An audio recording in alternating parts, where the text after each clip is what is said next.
ಚಾಮರಾಜನಗರಕ್ಕೂ ತಟ್ಟಿದ ಯುದ್ಧದ ಬಿಸಿ. ಗ್ಯಾಸ್ ಸಿಗದ ಹಿನ್ನೆಲೆ ರಸ್ತೆಗಿಳಿಯದ ಆಟೋ ಟ್ಯಾಕ್ಸಿಗಳು ವಾಣಿಜ್ಯ ಬಳಕೆಯ ಗ್ಯಾಸ್ಗಾಗಿ ಪರದಾಡಬೇಕಾದಂಥ ಪರಿಸ್ಥಿತಿ.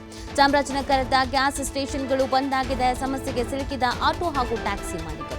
ಗ್ಯಾಸ್ ಕೊರತೆಯ ಜೊತೆಗೆ ಗ್ಯಾಸ್ ದರ ಏರಿಕೆಯ ಬಿಸಿ. ಲೀಟರ್ಗೆ 54 ರೂಪಾಯಿ ಇದ್ದ ಗ್ಯಾಸ್ನ ದರ ಈಗ ಏಕಾಏಕಿಯಾಗಿ 76 ರೂಪಾಯಿಗೆ ಜಾಸ್ತಿ ಮಾಡಿಬಿಟ್ಟಿದ್ದಾರೆ.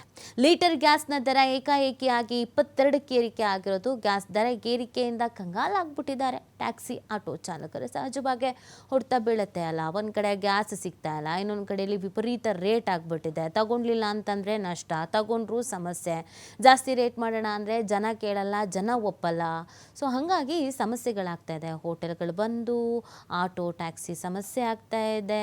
ಯುದ್ಧ 15ನೇ ದಿನಕ್ಕೆ ಕಾಲಿಟ್ಟಿದ್ದು. ಕೇಂದ್ರದವರು 75 ದಿನ ನಮಗೇನು ಸಮಸ್ಯೆ ಇಲ್ಲ ಅಂತ ಹೇಳಿದರು.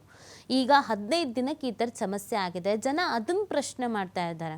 ನೀವು 75 ದಿನದವರೆಗೂ ಏನೂ ಪ್ರಾಬ್ಲಮ್ ಇಲ್ಲ ಅಂತ ಹೇಳಿದ್ರಿ, ಮಾಹಿತಿ ಅಂತೂ ಇದ್ದೇ ಇರುತ್ತೆ ಅಲ್ವಾ?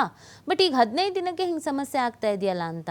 ಇದು ರಾಜಕಾರಣ ಮಾಡೋ ವಿಚಾರ ಅಲ್ಲ. ರಾಜ್ಯದವರು ಕೇಂದ್ರದ ಮೇಲೆ, ಕೇಂದ್ರದವರು ರಾಜ್ಯದ ಮೇಲೆ.